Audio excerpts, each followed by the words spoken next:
Hello! ఎలా ఉన్నారు అందరూ? నేనైతే సంక్రాంతికి ఇంటికొచ్చేసాను. ఆల్రెడీ వ్లాగ్స్ అప్‌లోడ్ చేస్తున్నాను. చూస్తూ ఉండండి. ఇక నేను మార్నింగ్ బస్ ఎక్కేస్తా కాబట్టి మధ్యలో ఫుడ్ ఎక్కడ తీసుకోను. డైరెక్ట్‌గా ఇంటికొచ్చాక తినడమే. ఐ నో కాలేజ్ వీడియోస్ ఉన్నాయి. కాకపోతే ఇవి 3 వీడియోసే కదా అని చెప్పేసి ఫస్ట్ ఇవి పోస్ట్ చేస్తున్నా సంక్రాంతివి. ఇంకా ఏంటి బొట్లు, బోనాలు అనుకుంటారా? వినేయండి. పడుకొని లేచాక చాలా దారుణంగా ఉంది మొఖం. ఈవెన్ ఫేస్ వాష్ చేసినా అలానే ఉంది నిద్ర మొఖంతో. మీ అందరికీ వైకుంఠ ఏకాదశి శుభాకాంక్షలు.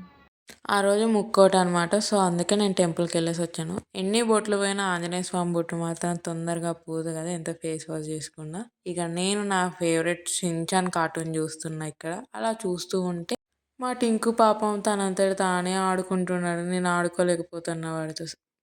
సరే ఆకలేస్తుందిగా ఏమైనా తిందాం అనుకుంటే పక్కింటక్క బజ్జీలు ఇచ్చింది. ఇక ఇంటికొస్తే డైట్ అవి ఆయిల్, షుగర్స్ ఇవేం ఉండవు. ఏది కనిపిస్తే అది నోట్లో వేసేసుకోవడమే ఇగ.